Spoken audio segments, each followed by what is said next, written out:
Hello friends, welcome to Imp Experts, the world of import and export, a part of Global Federation of Entrepreneurs. Friends, आज हम 3 सवाल ले रहे हैं, relate करते हैं एक दूसरे को, तो उसी हिसाब से मैंने कुछ सवाल चूज करे हैं।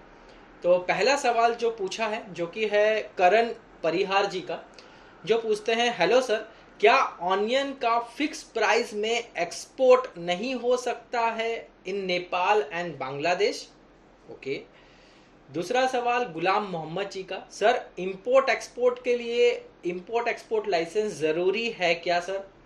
ओके।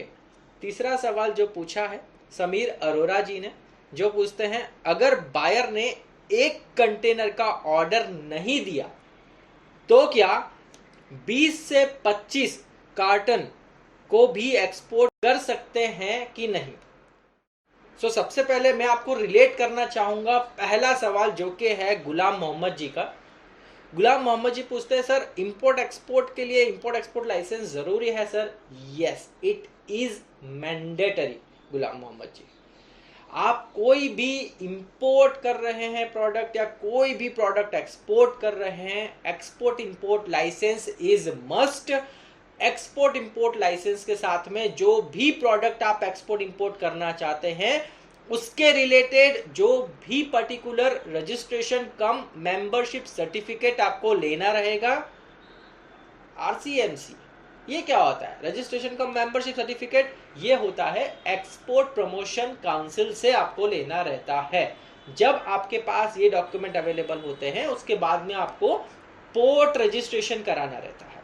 ठीक है, अब हम मान लेते हैं कि गुलाम मोहम्मद जी ने आईसी ले लिया है, आरसीएमसी ले लिया है और पोर्ट रजिस्ट्रेशन भी हो गया है।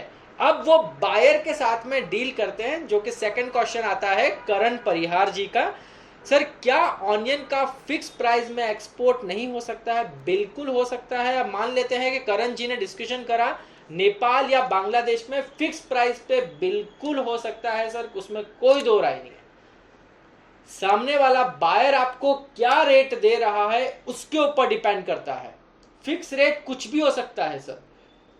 अब मान लीजिए कि आपने यहां पे 20 रुपए किलो में ऑनियन लिया और सामने वाला आपको फिक्स रेट दे रहा है कि नहीं, मैं 18 रुपए के अंदर ही लूंगा, तो क्या आप करेंगे एक्सपोर्ट? डेफिनेटली नहीं करेंगे, राइट?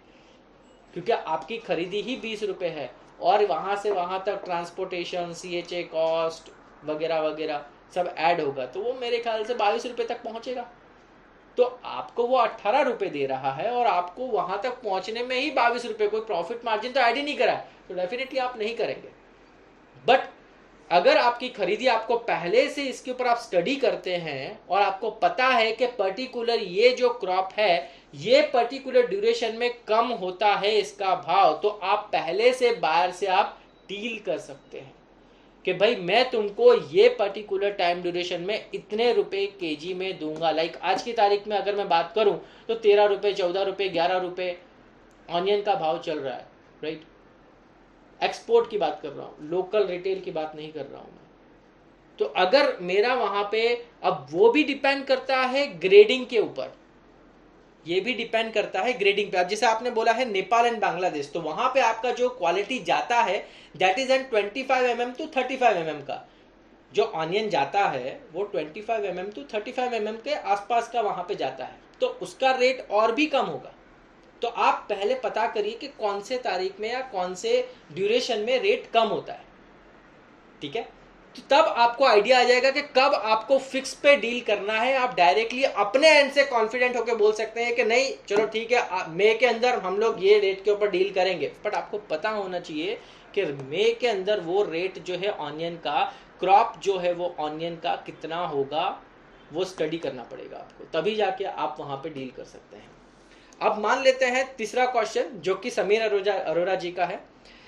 अगर बायर ने एक कंटेनर का ऑर्डर नहीं दिया, अब जैसे डील कर रहे थे करण जी और ऑर्डर मिला है आपको 20 से 25 कार्टन, मतलब मान लेते हैं 20 से 25 बैग का ही ऑर्डर दिया, 20 से 25 बैग या कार्टन का ही ऑर्डर दिया, डेफिनेटली आप कर सकते हैं।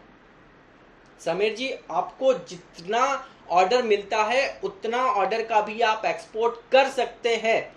इट्स नॉट नेसेसरी कि आपको पूरा एक कंटेनर का ऑर्डर मिलेगा तो ही आप वो कर सकते हैं। अगर आपको आधे कंटेनर का भी ऑर्डर मिला है तो भी आप एक्सपोर्ट कर सकते हैं, जिसे हम कहते हैं LCL, less than container load.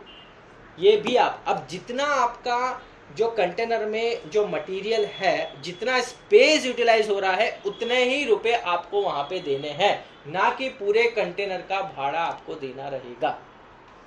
ठीक है, तो सबसे पहले एक्सपोर्ट इंपोर्ट लाइसेंस जरूरी है। ठीक है, फिक्स पे अगर आप डील करना चाहते हैं, आप डेफिनेटली फिक्स पे डील कर सकते हैं। उसके पहले आपको स्टडी करना पड़ेगा कि मार्केट रेट कब डाउन जाता है, कब ऊपर जाता है, तभी आप सामने वाले से जो है वो डील कर सकते हैं। तीसरा, आप जितना यूटिलाइज कर रहे हैं कंटेनर का, उतना ही आप एक्सपोर्ट कर सकते हैं। जरूरी नहीं है कि आपको पूरे ट्रक का ही वहां पे देना है। तो जितना आपने कंटेनर यूज करा उतना ही पैसा दो। अगर आप इतना बड़ा कंटेनर है, इतना ही यूज करा है, तो इतना ही पैसा देना है आपको। सो आई होप ये तीनों रिलेट करते हैं, 1, 2 एंड 3। ये पूरे तीनों क्वेश्चंस मैंने एक वीडियो में कवर करें। अगर आपको और भी कोई जनरल क्वेश्चंस हैं तो प्लीज आप कमेंट में बता सकते हैं friends. Honey Kumar Sharma from GFA group, thank you so much.